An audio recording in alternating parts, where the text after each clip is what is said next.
Email can be as addictive as social media and electronic devices are. Email that's doing someone else's to-do list. That doesn't sound good. Email is a great business with your private data. When businesses sell your email information and make money out of it. That does not sound good, yet email is the standard way to communicate online. That's why we have to get this under control. We have to conquer this beast, to slay that dragon.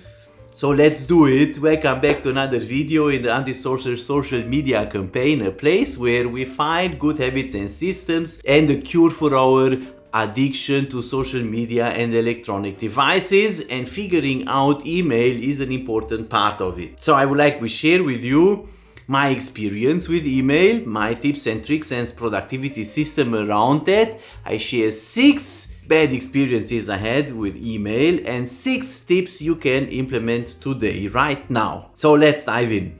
Number 1, I downloaded malware and answered to phishing emails. That's right, it happened to the best of us because I thought I have email under control, yet did I? No, I didn't. And it happened the moment I downloaded emails to my email client on the desktop. Never again. From now on, I keep my emails online. Because online services usually have a great spam filter. I think Google is right up there, a reason to use it, and Apple email, iCloud, that's a great service too, where you even can hide your email address when you log into some service. Phishing and ransomware, and it was such a scary experience because I went to sleep and I knew after I clicked on that email and in the link, something was not right. And the next day when I woke up, my whole computer was encrypted. Imagine that, all my files. It was scary experience.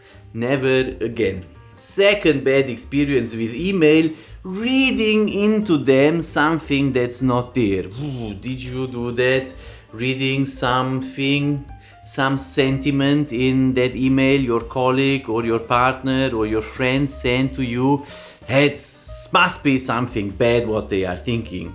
I'm sure they meant. That's a problem with wording. It's a problem how we phrase sentences, a problem how we understand them, and the misunderstandings start when we react to the email right away and read far too much into them, when we should actually wait, or even better, if we feel so, call the person, or even better, meet in person and jot out any misunderstanding that there might be. That leads me to the bad experience number 3, which is not talking but emailing. How often do we slack away? How often we just write a short message and then back and forth, especially when we try to find a date or a place to meet or a time to meet, or we do that with 5 different people. It's annoying. Fourth bad experience is the amount of newsletters we get. Everyone wants to send us nowadays emails. I just go and buy toilet paper and I got an email newsletter in my inbox. Is that possible? Well, we have to be very careful and very selective with our inbox. Either we have a specific email address for services like that to sign us up and send us as many newsletters as they want, or we install a filter and we send all newsletters straight into an inbox called archive or read later or something like that. Or we just unsubscribe. Put your name down and then unsubscribe as soon as you can. Fifth bad experience with email, writing when you're angry. Oh, that's bad. I oftentimes wait another day, wait 2 days. You can write an angry email the second day, which probably is much more thoughtful and tackles in a much better way your anger and the way you express it. Number 6, my bad experience with email is unnecessary emails. And I'm sure you know that, especially if you have some office hours to fill, how often do you just forward your task to someone else via email? How often you are pretending to be productive by sending a few emails, waiting for the answer, and then sending back an answer. And so the workday just flies by and everyone sees you as the productive guru that you are. Not good. Not good. So here are my 6 tips to make your email experience better. Number 1, use email at certain times during your workday, not all the time.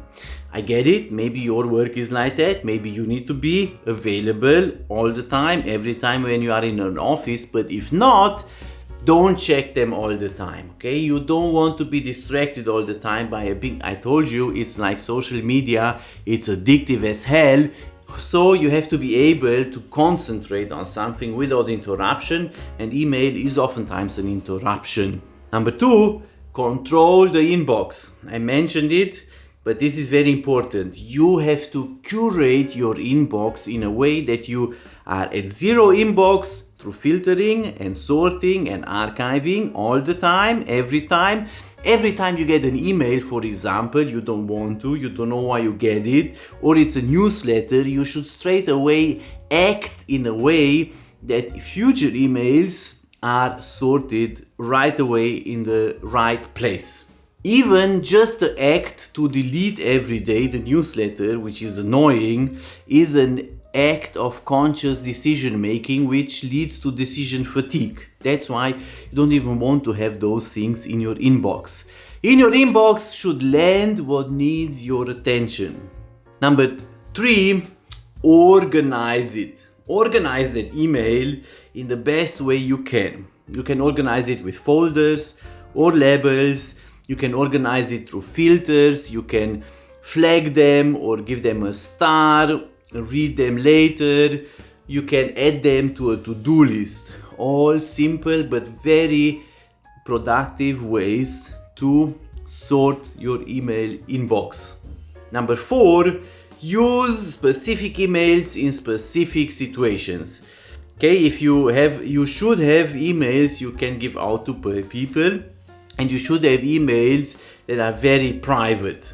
Okay, and you should have the possibility to turn them on and off depending on what you have to use. Maybe you have an email client that gathers different email addresses, that's okay.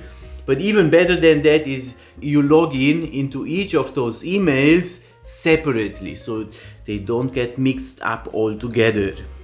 Number 5, use email templates. That's helpful, especially if you repeat some kind of email all the time. Use an email template. And number 6, archive them. Archive them on your inbox, because if they are in your inbox, you constantly get distracted by them. You should archive them in a way you can find them afterwards. Gmail, for example, has great search tools.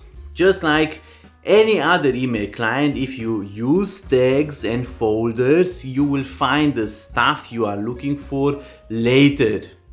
But archive it from your inbox so you are not ending up with 8,698 emails.